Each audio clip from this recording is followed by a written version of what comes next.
Blood circulation বা রক্ত সংবহন তন্ত্র। রক্ত সংবহন তন্ত্র মানে একটা পরিচালনা পথ, একটা জায়গা থেকে একটা নিয়ে চলাচল করতেছে, ওই পুরো প্রসেসটা যে নালিকার মাধ্যমে চলাচল করতে সেটাকে আমরা বলছি সংবহন তন্ত্র। অর্থাৎ এখানে আমরা ব্লাড সার্কুলেশন সিস্টেমে ব্লাড সার্কুলেশন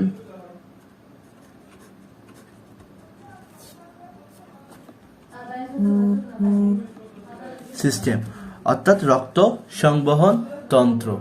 এই রক্ত সংবহন তন্ত্র কি? রক্ত সংবহন তন্ত্র দুইটা জিনিসের সমন্বয়ে গঠিত, একটা হলো ব্লাড ভেসেল আর একটা হলো হার্ট। এখানে ব্লাড ভেসেল হলো রক্তনালিকা,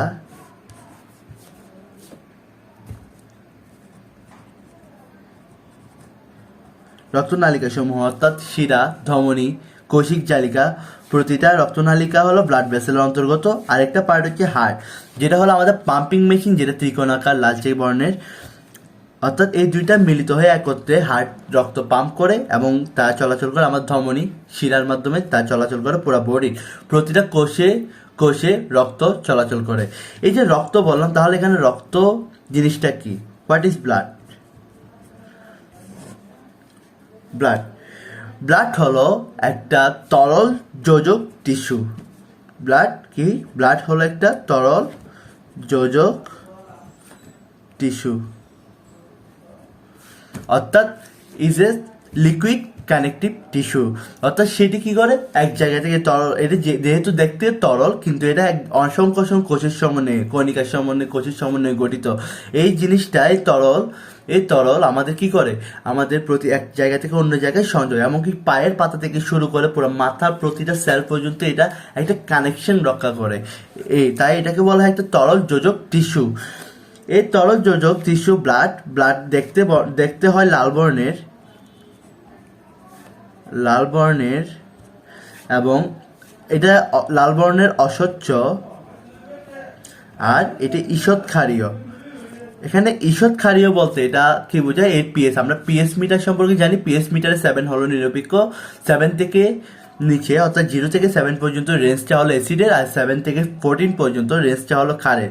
আর এখানে ঈষৎ ক্ষারীয় বলতে বোঝাচ্ছে সেটি হালকা ক্ষারীয়, অর্থাৎ তার পিএস মান 7.35 থেকে 7.45। বোঝা গেছে?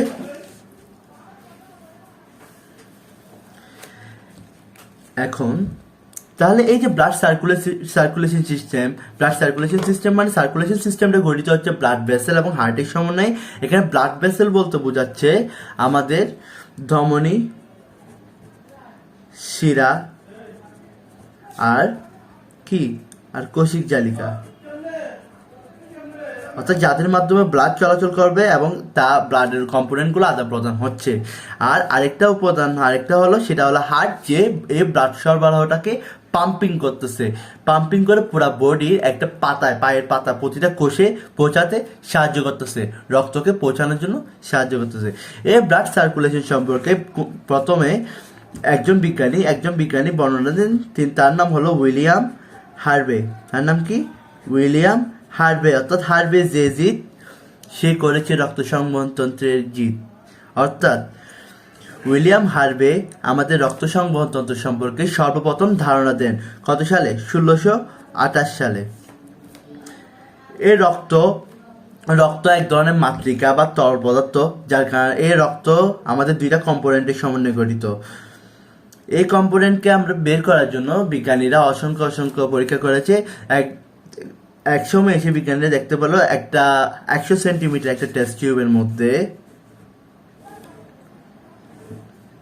এটা একটা 100 সেন্টিমিটার টেস্ট টিউব।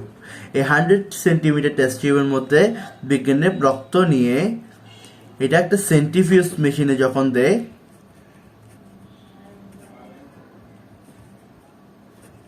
সেন্ট্রিফিউজ মেশিনে দেওয়ার পর দেখা যায় কি, সেন্ট্রিফিউজ মেশিন, আগে বলি সেন্ট্রিফিউজ মেশিনটা কি। সেন্ট্রিফিউজ মেশিন হলো এমন একটা মেশিন যে যন্ত্রের মাধ্যমে মানে কোনো বস্তু বা টেস্ট টিউব বা পদার্থকে অতি দ্রুতভাবে ঘোরানো হয়। চারিদিকে ঘোরানোর ফলে এখানে তার তরল অংশ এবং কঠিন অংশের একটা আলাদা একটা পার্থক্য হয়ে যায়, অর্থাৎ তার ঘনত্বের উপর ডিপেন্ড করে সেটা 2টা লেয়ারে পরিণত হয় বা 3টা লেয়ারে পরিণত হয়। এই ধরনের লেয়ারগুলোকে আলাদা করার জন্য সেন্ট্রিফিউজ মেশিনটা ব্যবহার করা হয়। রক্তকে ঠিক সেমভাবে সেন্ট্রিফিউজ মেশিনে ঘোরানো হয়। এই ঘোরানোর পরিমাণ হলো মিনিটে 3000 বার করে। কতবার? পার মিনিটে 3000 বার করে এভাবে করে প্রায় 30 বার ঘোরানো হয়, অর্থাৎ 30 মিনিট ঘোরানো হয়। 30 মিনিটে তার টোটাল ঘূর্ণন সংখ্যা কত হবে? 90,000 বার। কত হবে? 90,000 বার। এই 90,000 বার ঘোরানোর পরে আমাদের সেন্ট্রিফিউজ মেশিনটা যখন আমরা বের করে আনবো তখন সেখানে আমরা 2টা লেয়ার দেখতে পাবো। কয়টা লেয়ার? 2টা লেয়ার দেখতে পারবো। একটা হচ্ছে তার খুব ঘন তরল অংশ লাল, আর একটা হচ্ছে তার সাদা অংশ। এই সাদা অংশের পরিমাণ সবচেয়ে বেশি থাকে, প্রায় 55%, এবং ঘন অংশের পরিমাণ হলো 45%। 55% এবং 45%। এই 55% যে হালকা হলুদাভ বা সাদা অংশ রয়েছে তাকে বলা হয় ব্লাড প্লাজমা। তাকে কি বলা হয়? ব্লাড প্লাজমা বা রক্ত রস। এবং বাকি 40% যে অংশটা রয়েছে তাকে বলা হয় আমাদের ব্লাড কর্পাসল বা রক্তকণিকা।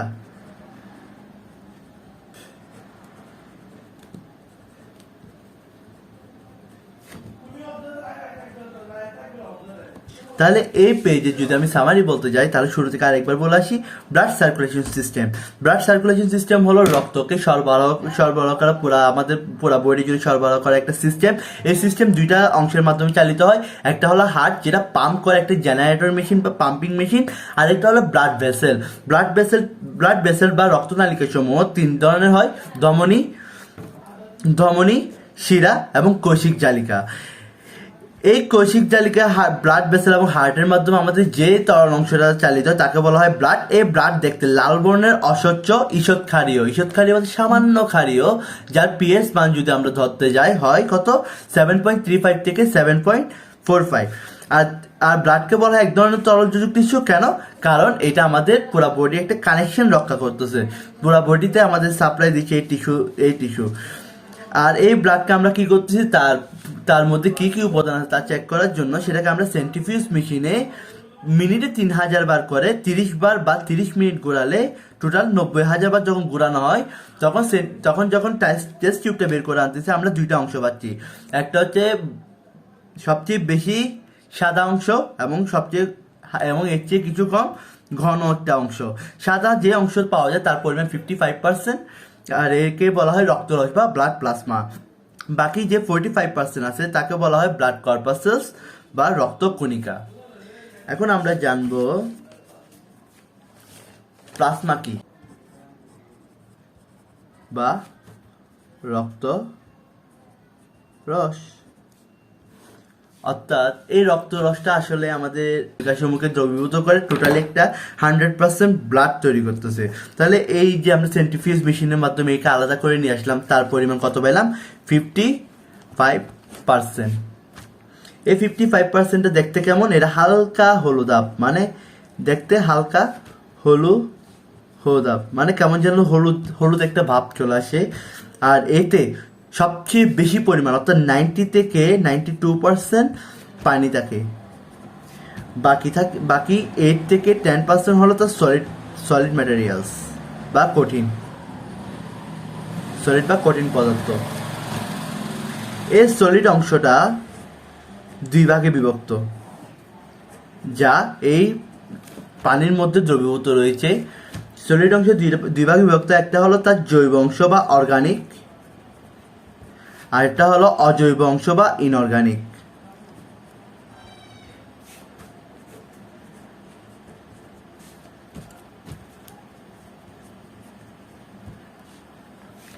ওকে, এই জৈব অংশসমূহ বলার আগে আমার বলতে হবে এখানে আসলে তারা কত ভাগ করে থাকে। জৈব অংশসমূহ আমাদের রক্তে সবচেয়ে বেশি পরিমাণ থাকে, যেহেতু আমরা একটা জৈব একটা প্রাণী, তাই এখানে আমাদের জৈব অংশের পরিমাণ সবচেয়ে বেশি পরিমাণে থাকে, প্রায় প্রায় কত পার্সেন্ট, 7 থেকে 9%।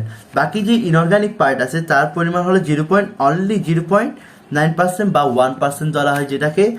এই 0.9%-এর মধ্যে যেসব উপাদানগুলো থাকে তার মধ্যে সবচেয়ে গুরুত্বপূর্ণ হলো sodium chloride, sodium bicarbonate, calcium 2+, calcium ion, potassium ion, magnesium ion, phosphorus, iron, Fe2+, Fe3+, copper ion, আর থাকে আয়োডিন। এই ধরনের অসংখ্য মৌল বা অজৈব লবণ আমাদের ইনঅর্গানিক পার্ট বা রক্তরসে উপস্থিত থাকে। এখন তাহলে জৈব অংশসমূহ যেহেতু বড় একটা অংশ, তাহলে এটাকে আমরা 3টা ভাগে ভাগ করবো। জৈব অংশসমূহ কয় ভাগে ভাগ করবো? 3টা ভাগে। একটা হলো তার প্লাজমা প্রোটিন,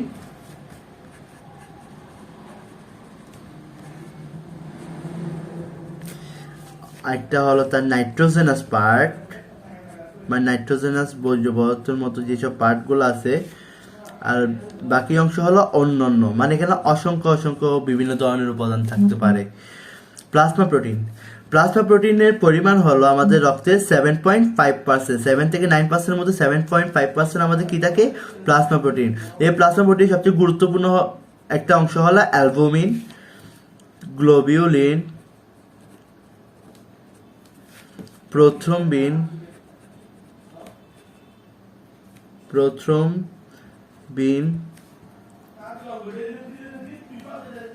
আর থাকে কি? ফাইব্রিনোজেন। ওকে, আর এখন নাইট্রোজেনের যে বর্জ্য পদার্থ থাকে, নাইট্রোজেনাসটা হলো বর্জ্য পদার্থ। কি পদার্থ? বর্জ্য পদার্থ। মনে রাখবা, নাইট্রোজেনে যা বললাম সেটা হচ্ছে বর্জ্য পদার্থ। এই বর্জ্য পদার্থের মধ্যে যেসব উপাদানগুলো থাকে তা হলো ইউরিয়া, ইউরিক অ্যাসিড, তারপর থাকে তোমার ক্রিয়েটিনিন, জেনথিন, অ্যামোনিয়া। ওকে, এইসব বর্জ্য পদার্থ আমরা কি করি? রিঅ্যাকশনের মাধ্যমে আমরা শরীর থেকে বের করে দিই। বাকি যে অংশটা বললাম অন্যান্য, এটা হলো অসংখ্য যেসব ক্ষুদ্র উপাদানগুলো থাকতে পারে তা হলো সবচেয়ে বেশি পরিমাণে থাকে আমাদের গ্লুকোজ, যা রক্তরসের মধ্যে পাওয়া যায়। তারপর হলো ফ্যাট, কোলেস্টেরল নাম তো সবাই শুনছি না, হরমোন, তারপর তোমার থাকে এনজাইম, যা বিভিন্ন ধরনের বিক্রিয়ায় সাহায্য করে। হরমোন হলো বিভিন্ন হরমোন, এটা অন্তর্গাত্রিক, অর্থাৎ এক জায়গা থেকে উৎপন্ন হয়ে রক্তের মাধ্যমে প্রবাহিত হয়। তা বিভিন্ন ধরনের ভাইটামিন, যেমন vitamin A, B, C, D, F আছে, এফ তো নেই, ই। তা বিভিন্ন ধরনের রঞ্জক।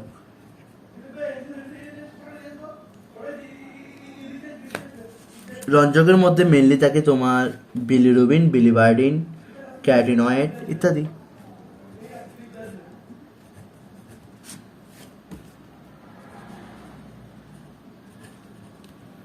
বিলিরুবিন, বিলিবার্ডিন লেখা বোঝা না গেলে লিখে নিবা, বিলিরুবিন আর বিলিবার্ডিন বইয়ের মধ্যে প্রতিটা জিনিসই আছে। এই পেজের একটু ব্রিফ বলে দিই তাহলে।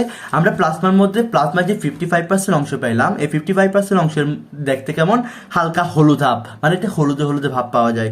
আর এতে 90 থেকে 92% পানি থাকে। এর থেকে 10% সলিড বা কঠিন উপাদান রয়েছে। এর থেকে 10% সলিড উপাদানটাকে আমরা দুই ভাগে বিভক্ত করতেছি, একটা হচ্ছে অর্গানিক পার্ট, একটা ইনঅর্গানিক পার্ট, একটা জৈব পার্ট, একটা অজৈব পার্ট। ইনঅর্গানিক পার্টের পরিমাণ হলো 0.9%, অর্থাৎ খুব কম পরিমাণ থাকে, যেটা হলো আমাদের বিভিন্ন ধরনের লবণ, অজৈব লবণ, যেমন আমাদের sodium chloride, sodium bicarbonate, calcium ion, potassium ion, magnesium ion, phosphorus ion, Fe2+, Fe3+, calcium, copper 2+, Cu, copper 2+, iodine ইত্যাদি। আর যে অর্গানিক পার্ট, এটা হচ্ছে সবচেয়ে বড় অংশ, যেটা 7 থেকে 9%। এটা দুইটা অংশ, এটা 3টা পার্ট। এই অর্গানিক অংশে আমরা 3টা ভাগে বিভক্ত করতেছি। একটা হচ্ছে প্লাজমা প্রোটিন, যেহেতু আমাদের সবচেয়ে বেশি পরিমাণ থাকে, প্রায় 7.5%। তারপর আছে নাইট্রোজেনাস বর্জ্য পদার্থ, যা আমাদের রেচনের মাধ্যমে বের করে দিতে হয়, যা প্লাজমার মাধ্যমে প্রবাহিত হয়ে কিডনিতে যায়। এবং প্লাজমা প্রোটিন 7.5%-এর মধ্যে প্রথম দিকে পাওয়া যাবে আমাদের অ্যালবুমিন, তারপর গ্লোবিউলিন, গ্লোবিন মানে গোলাকার প্রোটিন, প্রথম বিন এবং ফাইব্রিনোজেন। অ্যালবুমিন হলো ডিমের সাদা অংশে যে অংশটা পাওয়া সবচেয়ে বেশি পরিমাণ পাওয়া যায় কি অ্যালবুমিন, এই অ্যালবুমিনটা। আর ফাইব্রিনোজেন। তারপর নাইট্রোজেনের বর্জ্য পদার্থ হিসেবে আমরা পাচ্ছি কি urea, uric acid, creatinine, xanthine and ammonia, যেগুলো আমাদের রেশনের মাধ্যমে কি হচ্ছে আমরা বাইরে বের করে দিচ্ছি। তাহলে যে রক্তরস সম্পর্কে এত বললাম, তাহলে রক্তরসের কাজ কি, ব্লাড প্লাজমার কাজ কি, সেই কাজ সম্পর্কে দেখি ইত্যাদি। আর এর কাজ কি বললাম, খাদ্যসার পরিবহন করা, বর্জ্য পদার্থগুলো অর্থাৎ নাইট্রোজেনের যে বর্জ্য পদার্থগুলো রয়েছে সেগুলো ন্যাচারালের জন্য কিডনিতে নিয়ে যাওয়া, কার্বন ডাইঅক্সাইডকে বাইকার্বনেট রূপে দ্রবীভূত করা, তারল্য রক্ষা করা, এই যে পানির পরিমাণ, স্বল্প পরিমাণ অক্সিজেন পরিবহন করা, খাদ্যসার পরিবহন করা, বর্জ্য পদার্থগুলো অর্থাৎ নাইট্রোজেনের যে বর্জ্য পদার্থগুলো রয়েছে সেগুলো ন্যাচারালের জন্য কিডনিতে নিয়ে যাওয়া, কার্বন ডাইঅক্সাইডকে বাইকার্বনেট রূপে দ্রবীভূত করা, তারল্য রক্ষা করা, এই যে পানির পরিমাণ, স্বল্প পরিমাণ অক্সিজেন পরিবহন করা। এটা বিভিন্ন ধরনের ব্লাড ক্লটিং উপাদানগুলো পরিবহন করতেছে, যা আমাদের রক্ত তঞ্চনে সাহায্য করতেছে। অর্থাৎ এটাই হলো আমাদের রক্তরস। নেক্সট ভিডিওতে আমি রক্তকণিকা সম্পর্কে আলোচনা করব।